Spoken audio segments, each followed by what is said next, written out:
All right, like it or not, artificial intelligence is here to stay. And for those who do like it, how do you know when your reliance on your favorite chatbot has maybe gone too far? WLWT News 5 anchor Kelly Rippin sat down with a clinical counselor to talk about addiction to the artificial.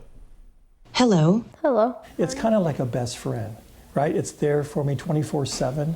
It's there during good times and in bad. How was your day? Good. And I can always count on it when I can't count on people in my life. It's nice to have a best friend. You know, the person's voice is very pleasant, it's very supportive, nurturing. Oh, that's a great question. You know, their response is so very natural and so responsive in that moment. It feels like a real relationship. But what happens when that best friend isn't real? Artificial intelligence and its impacts on us as human beings is far from being understood and too new to have been studied long term. But mental health professionals say similar to drugs, alcohol, and gambling, the instant gratification of AI and what it provides can be addictive. A lot of times what we see with addiction is that my substance becomes a way that I cope, and a lot of people emotionally are still kind of stuck at the point when they started using. I don't develop those skills to manage things in a healthy way. Same thing with AI. Dr. Chris Toole is a clinical director at the Lindner Center of Hope. For decades, he has treated patients battling addictions and has recently started to see cases of people addicted to AI chatbots.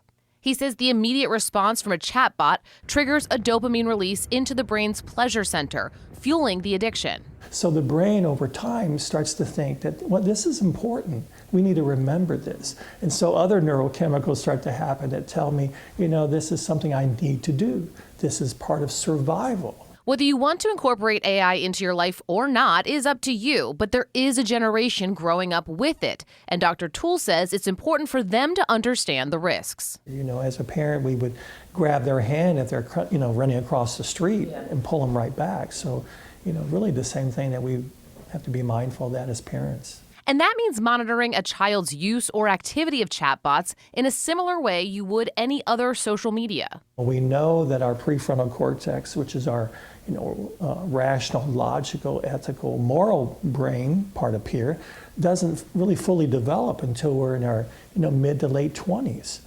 So someone who's very young is very vulnerable to that. Apps like Bark or Aura, ironically, use AI to monitor AI chat bots. Now, Aura boasts it flags AI apps that are considered high risk by clinical experts, as well as tracks time spent on the more common AI chat apps.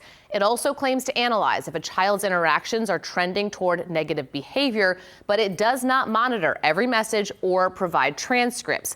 Now, Bark's monitoring is pretty similar, but it seems to have limitations in that it works best on an Android or Bark phone and might not be as effective on an Apple product because of security and privacy restrictions.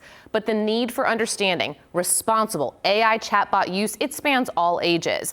And as always, if you are concerned about addictive behaviors, you should talk with a mental health professional. Kelly Rippin, WLWT News 5.